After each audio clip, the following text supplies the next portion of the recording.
कांग्रेस ने 1970 में नारा दिया था गरीबी हटाओ का। गरीबी हटाओ। बहनों और भाइयों, गरीबी तो नहीं हटी।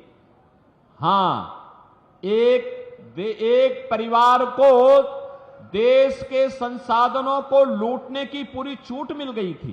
डॉक्टर मनमोहन सिंह जी ने तो जब प्रधानमंत्री थे उस समय उन्होंने क्या कहा था? उन्होंने कहा था कि देश के संसाधनों पर पहला अधिकार मुसलमानों का है। कहते हैं देश हमारी अगर सरकार बनी तो हम शरिया कानून लागू कर देंगे। आप बताओ, ये देश बाबा साहब भीमराव अंबेडकर के द्वारा बनाए गए संविधान से चलेगा या किसी शरीयत से चलेगा? क्या आप कांग्रेस और समाजवादी पार्टी को अपनी संपत्ति पर डकैती डालने की छूट देना चाहते हैं क्या?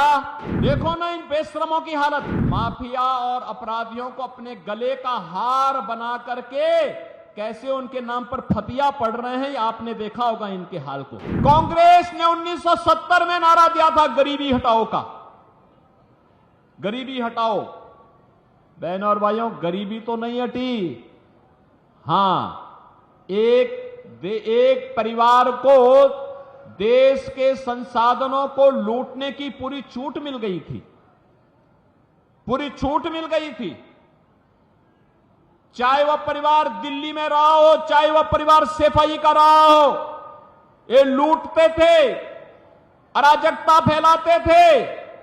और डॉक्टर मनमोहन सिंह जी ने तो जब प्रधानमंत्री थे उस समय उन्होंने क्या कहा था? उन्होंने कहा था कि देश के संसाधनों पर पहला अधिकार मुसलमानों का है। तो हमारा दलित कहां जाएगा? पिछड़ा कहां जाएगा? एक खड़गवंशी कहां जाएगा? पाल कहां जाएगा? सैनिक कहां जाएगा? गरीब कहां जाएगा? किसान कहां जाएगा? माताएं और बहनें कहां जाएंगी? नौजवान कहां जाएंगे?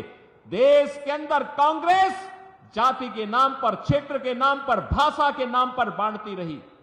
गरीब भूखों मरता रहा, किसान आत्महत्या करता रहा, नौजवान पलायन करता रहा। और एक कांग्रेसी और उनके सहयोगी दलों को आज जो इंडी गठबंधन के रूप में आपके पास आए हैं, बहनों और भाइयों, ये देश के साथ गद्दारी किए हैं और फिर गद्दारी करने के लिए अपने झूठे घोषणा पत्र के साथ आपके पास आए हैं। आज कांग्रेस का जो घोषणा पत्र है उसको आप देखेंगे। कहते हैं देश हमारी अगर सरकार बनी तो हम शरिया कानून लागू कर देंगे। आप बताओ, ये देश बाबा साहब भीमराव अंबेडकर के द्वारा बनाए गए संविधान से चलेगा या किसी शरीयत से चलेगा? भारत संविधान से चलेगा। बाबा साहब भीमराव अंबेडकर के द्वारा बनाए गए संविधान से भारत चलेगा, न कि किसी शरीय कानून से। कांग्रेस के लोग अपने घोषणा पत्र में इस बात की चर्चा करते हैं कि हम व्यक्तिगत कानून को लागू करेंगे, यानी शरिया कानून लागू करेंगे, क्योंकि मोदी जी ने 3 तलाक की प्रथा को रोक दिया, पूरी तरह रोक लगा दी, उस पर लगाम लगा दी। और उसको कहते हैं कि हम फिर से व्यक्तिगत कानून पुनर्बहाल करेंगे। ये लोग शरिया कानून लागू करेंगे और कहते हैं कि हम लोग जनता की प्रॉपर्टी को हत्या करके, ले करके,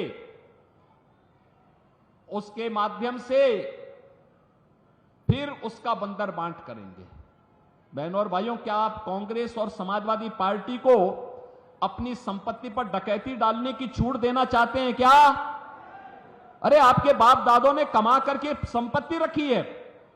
देखो ना इन बेशरमों की हालत। एक तरफ आपकी संपत्ति पर इनकी कुदृष्टि है और दूसरी तरफ माफिया और अपराधियों को अपने गले का हार बना करके कैसे उनके नाम पर फतिया पड़ रहे हैं, आपने देखा होगा इनके हाल को। देखा है ना?